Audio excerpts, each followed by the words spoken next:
Kahit sa panahon ng kalamidad, nangingibabaw ang pagbabayanihan ninyo mga kapuso. Kaya lubos po kami nagpapasalamat sa lahat ng nakiisa sa isinagawang Operation Bayanihan ng GMA Kapuso Foundation. Dahil po sa inyong tiwala at suporta, nakapaghatid tayo ng tulong sa mahigit 95,000 individual.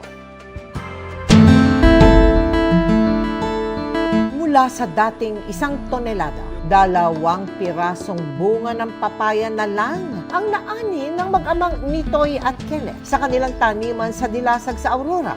Ang 500 puno kasi pinatumba ng bagyong Nika. Hindi na po namin pwedeng ibenta po yung mga bunga kasi marami na po siyang damage. Ang pamilya ni Salome sa Bato, Camarines Sur nagtayo na ng barong-barong sa gilid ng kalsada matapos padabain ng bagyong Christine ang kanilang bahay. Minsan hindi kami makatulog. Akala namin babanggain na kami ng sasakyan. Humingi po ako ng kunting tulong para makarecover din kami.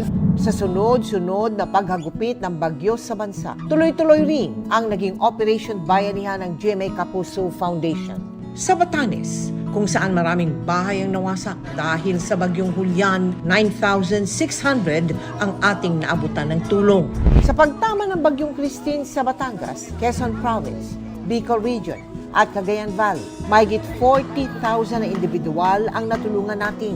27,300 na individual naman sa Cagayan, Isabela at Aurora ang ating naabot sa paghagupit ng bagyong Marce at Nika. At sa pananalasa ng Super Typhoon Pepito sa Catanduanes, Camarines Norte at Camarines Sur, na mahagit tayo ng relief goods sa mahigit 14,700 na individual. Blessing naman po kayong dumating. Maraming salamat po sa GMA. Taos-puso po kaming nagpapasalamat sa lahat ng aming sponsors, donors, partners at volunteers na buong pusong nakipagbayanihan.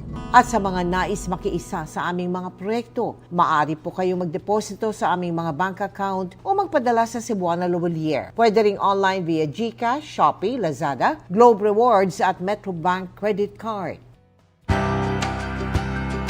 Hoy mga kapuso, pwede pa rin kayong humabol sa Noel Bazaar sa World Trade Center hanggang December 1. Bukod sa mga abot kayang panregalo, pwede rin mapa sa inyo ang mga OOTD ko dito sa 24 oras.